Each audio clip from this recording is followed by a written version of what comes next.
साथियों नमस्कार। आपका मेरे इस टेक इलेक्ट्रिकल चैनल में स्वागत है। आज हम 3 फेस इंडक्शन मोटर की टेस्टिंग के बारे में जानकारी प्राप्त करेंगे। 3 फेस इंडक्शन मोटर पूरे इंडस्ट्री में इस्तेमाल होने वाली सबसे अधिक मोटरों में आती है। तो किसी भी मोटर को ओके है कि नॉट ओके है चेक करने के लिए सबसे पहले हम मोटर का फिजिकल स्टेटस को देखना चाहिए, जिसमें कि मोटर की बॉडी का स्थिति देखते हैं।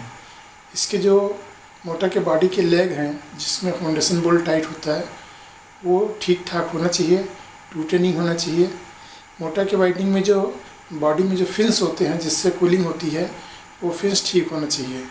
मोटर का आई बोल्ट सही होना चाहिए ताकि लिफ्टिंग के लिए कोई तकलीफ़ ना हो। इसके अलावा फैन और फैन कवर एकदम सही होना चाहिए। सामने साइड में शाफ्ट जो है वो सही होना चाहिए, उसके ऊपर में कोई खरोच वगैरह नहीं होना चाहिए। सरफेस फिनिश अच्छा होना चाहिए तथा उसकी जो कीवे है वो परफेक्ट होना चाहिए ताकि पुल्ले उसमें सही ढंग से बैठ सके। इसके अलावा हमको शाफ्ट को रेडियल डायरेक्शन में और एक्सियल डायरेक्शन में दोनों डायरेक्शन में घुमा करके उसका प्ले चेक करना है कि शाफ्ट में कोई प्ले तो नहीं है। इसके अलावा शाफ्ट को फ्रीली घूमना चाहिए और किसी तरह की कोई आवाज़ नहीं आना चाहिए। इतना होने के बाद में फिर हमको मोटर का मेजर करना है और मोटर का वाइंडिंग रेजिस्टेंस चेक करना है। तो मोटर का मेजर करने के लिए मोटर में नॉर्मली 6 टर्मिनल रहते हैं जो कि या तो स्टार कनेक्शन में रहते हैं या डेल्टा कनेक्शन में रहते हैं।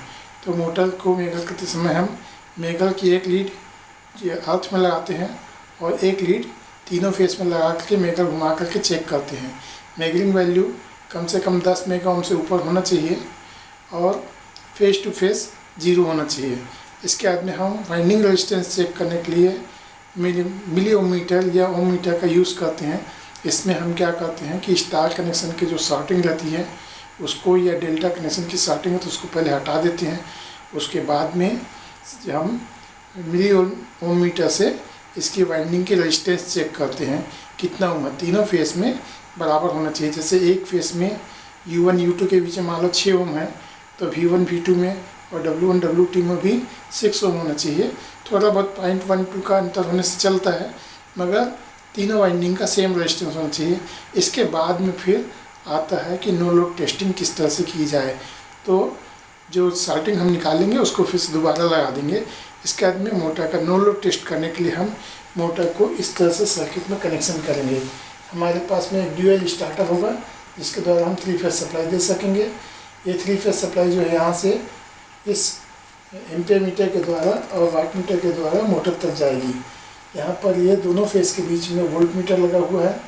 एक फेस में एम्पीयर मीटर लगा है जिससे करंट की वैल्यू पता चलेगी तथा वाट मीटर में करंट कॉइल और प्रेशर कॉइल है। पहला वाट मीटर की W1 की और दूसरा वाट मीटर W2 इसके प्रेशर कॉइल और करंट कॉइल है।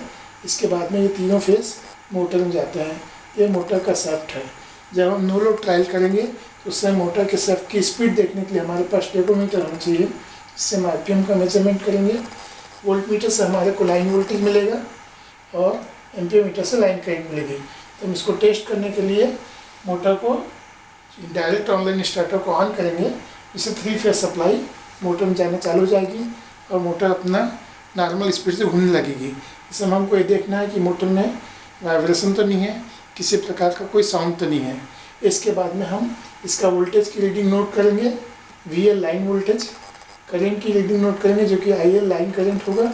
और आयरन लॉस फाइंड आउट करने के लिए W1 और W2 की रीडिंग नोट करेंगे जो कि total iron loss = W1 + W2 होगा और RPM हमारे को पता चल जाएगा।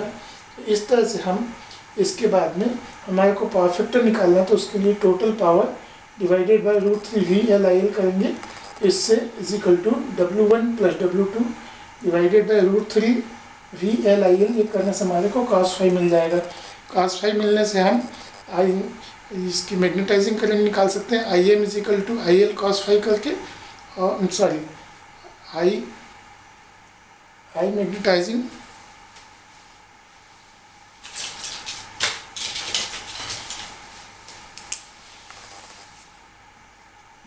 I magnetising current = IL sine phi और I wattful component is equal to I L cos phi. इस तरह से हम आई एम और आई डब्ल्यू की वैल्यू निकाल सकते हैं और इस तरह से हम चाहें तो नो लोड वेक्टर डायग्राम भी ड्रा कर सकते हैं। इसके साथ में हमारे को स्लिप की वैल्यू निकालने के लिए synchronous speed minus rotor speed divided by synchronous speed करके स्लिप की वैल्यू निकाल सकते हैं। तो नो लोड में जब मोटर चलती है इसमें स्लिप की वैल्यू काफ़ी कम रहती है, जनरली 1% से 2% के बीच में होना चाहिए, और जब मोटर को लोड ट्रैक करेंगे तो ये वैल्यू 4% तक जा सकती है। यदि स्लिप की वैल्यू नॉर्मल में मतलब नो लोड में ज़्यादा है तो फिर उस मोटर में प्रॉब्लम हो सकता है। इसके अलावा जो आयरन लॉस है इसकी वैल्यू भी ज़्यादा से ज़्यादा 4 to 5% होना चाहिए फुल कैपेसिटी के हिसाब से। मतलब कि जैसे 746 वाट की मोटर है तो उसका 5% से ज़्यादा नहीं होना चाहिए आयरन लॉस।